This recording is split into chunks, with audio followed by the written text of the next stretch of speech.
अस्सलाम वालेकुम। आप देख रहे हैं देसी टीवी यूएसए और मैं हूं शाइस्ता जलील। नजर डालते हैं सबसे पहले आज की हेडलाइंस पर।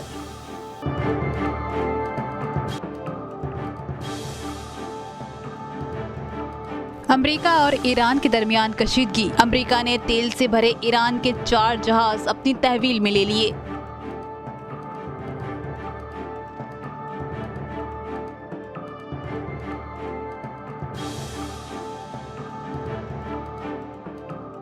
भारत का 74वां यौम आजादी। भारत के वजीर आजम नरेंद्र मोदी का दिल्ली के लाल किला ग्राउंड में तकरीब से खिताब। कहा, भारत में कोरोना वैक्सीन के 3 तजुर्बात किए जा रहे हैं।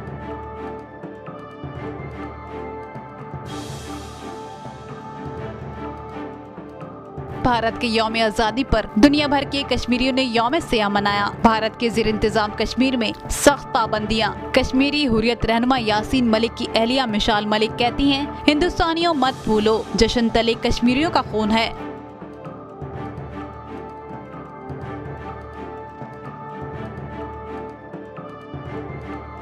पाकिस्तानी फौज के सरबरा जनरल कमर जावेद बाजवा और बिल गेट्स के दरमियान टेलीफोनिक राब्ता। पाकिस्तान में कोरोना केसेस और पोलियो पर तबादला ख्याल।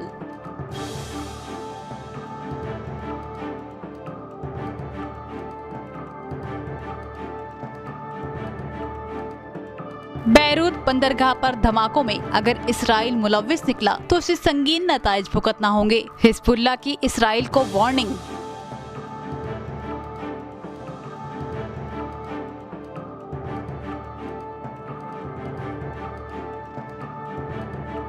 यरूशलेम मंसूबा ज़ेरे गौर है। अपने हुकूक और अपनी जमीन के लिए पीछे नहीं हटेंगे। मुत्तहिदा अरब इमारात के साथ तारीखी अमन मुआहदे के बाद इसराइल के वजीर आजम का फलस्तीन के मगरबी किनारे को इसराइल में शामिल करने का मंसूबा खत्म न करने का ऐलान।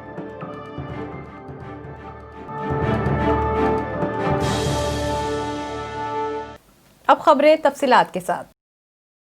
ईरान और अमेरिका के दरमियान कशीदगी जारी है। अमेरिकी पाबंदियों की खिलाफ वर्जी करने पर अमेरिका ने ईरान के तेल बरदार जहाजों को अपनी तहवील में ले लिया है।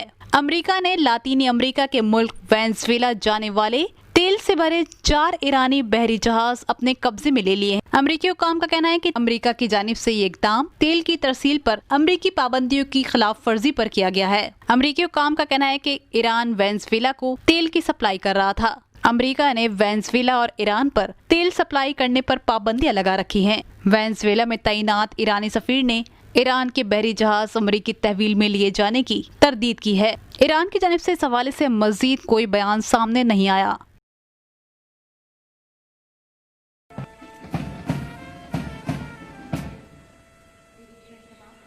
भारत में एक नहीं, 2 नहीं, 3 वैक्सीन उसके टेस्टिंग के अलग अलग चरण में है।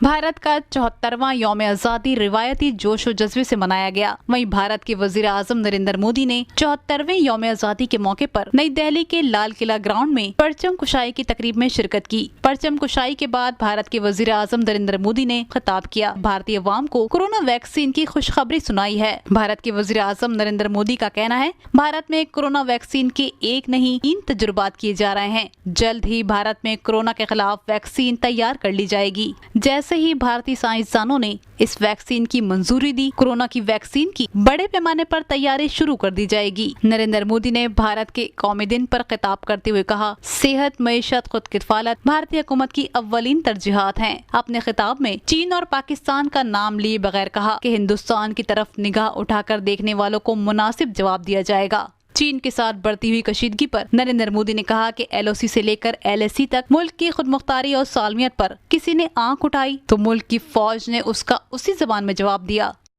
वैज्ञानिकों से जब हरी झंडी मिल जाएगी, बड़े पैमाने पर प्रोडक्शन होगा और उसकी तैयारियां भी पूरी तरह रेडी हैं और तेजी से प्रोडक्शन के साथ वैक्सीन हर भारतीय तक कम से कम समय में कैसे पहुंचे, उसका खाका भी तैयार है, उसका रूपरेखा भी तैयार है। दुनिया भर में बसने वाले कश्मीरियों ने भारत के यौम आजादी पर यौम सियाह मनाया। भारत के खिलाफ एहतजाजी मुजाहरे और रैलियां निकाली। भारत के ज़ेर इंतजाम कश्मीर में कश्मीरी हुर्रियत क़यादत की जानिब से मुकम्मल हड़ताल का ऐलान किया गया था। भारतीय हुकाम की जानिब से कश्मीर वादी में मुकम्मल कर्फ्यू पाबंदियों को सख्त कर दिया गया। भारत के ज़ेर इंतजाम कश्मीर में कर्फ्यू और लॉकडाउन को 1 साल से जायद का अरसा गुजर चुका है। कश्मीर भारतीय कब्जे में महसूर होकर रह गए हैं। वहीं कश्मीरी हुर्रियत रहनुमा यासीन मलिक की अहलिया मिसाल मलिक ने वीडियो पैगाम जारी किया है। हिंदुस्तानियों मत भूलो, इस जश्न तले कश्मीरियों का खून है। मिसाल मलिक ने कहा कि भारत ने कश्मीर को निहत्ती कौम का कब्रिस्तान बना दिया है। Today marks the 73rd year of India's independence. But let me remind every Indian that your nation is the biggest violator of freedom, and you absolutely have no legitimacy to do all these celebrations on a graveyard of innocent Kashmiris. Your hands are dripping with the blood of defenseless, unarmed Kashmiris. You have made us coffin-clad, and on our blood and on our graves, you are celebrating the so-called Union Territory after abrogation of Article 370 and 35A. But your claim is false.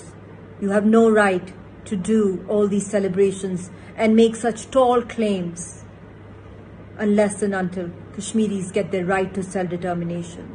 You are the biggest violator of international law, Universal Human Rights Charter, Geneva Conventions, and the UN resolutions for the right to self-determination. So wake up.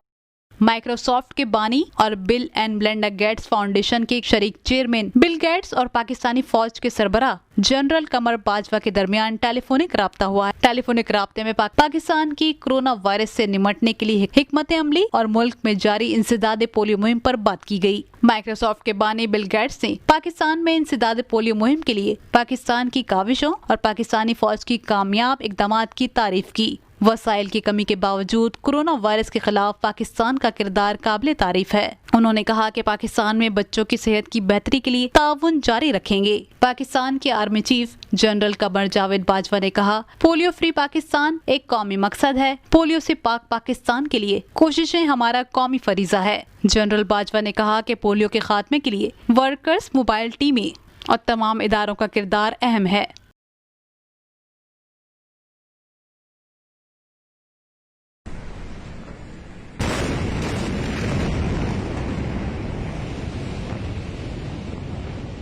Beirut बम धमाकों के बाद Hezbollah की जानिब से Israel को warning दी गई है। Beirut धमाकों में अगर इसराइल मुलव्विस निकला तो इसे संगीन नताइज भुगतना होंगे। हिजबुल्लाह के चीफ हसन नसरुल्लाह का कहना है, तहकीकात के नताइज का इंतजार कर रहे हैं। अगर ये साबित हो गया बैरूत धमाकों में इसराइल मुलव्विस है तो इसे इसकी कीमत अदा करना होगी। हिजबुल्लाह के सरबराह हसन नसरुल्लाह की जानिब से एक वीडियो पैगाम जारी किया गया है। इसराइल पर हमले की वार्निंग दी है। बैरूत बम धमाकों के बाद इसराइल की जानिब से फौरी तौर पर बयान सामने आया था। इसराइल पहले ही कह चुका है कि इसका बैरूत बम धमाकों से कोई ताल्लुक नहीं।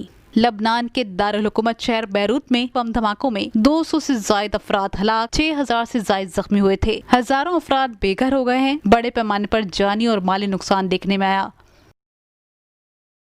אין שום שינוי בתוכנית שלי להכיל את הריבונות שלנו ביהודה ושומרון בתיאום מלא עם ארצות הברית. मुत्तहिदा अरब अमारात के साथ तारीखी अमन मुआहदे के बाद इसराइल के वजीर आजम बेंजामिन नेतन्याहू का एक अहम बयान सामने आया है कि वो मुत्तहिदा अरब अमारात के साथ मुआहदे के हिस्से के तौर पर मकबूजा मगरिबी किनारे के इल्हाक में ताखीर पर राजी हो गए हैं, लेकिन ये मंसूबा अब भी जेर गौर है। अपने हुकूक और अपनी जमीन के लिए कभी पीछे नहीं हटेंगे। ये मंसूबा अब भी हमारे टेबल पर मौजूद है, जिसमें कोई तब्दीली नहीं की जा रही। इसराइली वजीर आजम ने फलस्तीन के मगरिबी किनारे को इसराइल में शामिल करने का मंसूबा खत्म न करने का ऐलान किया है। इससे पहले मुत्तहिदा अरब अमारात के सरबराह ज़ैद अल नहयान ने अपने बयान में कहा था, इसराइल के साथ मुआहदा तय पा गया है। इसराइल फलस्तीनी इलाकों को इसराइल में जम करने से रोक देगा। ताहम नेतन्याहू की जानिब से अब इससे इनकार सामने आया है।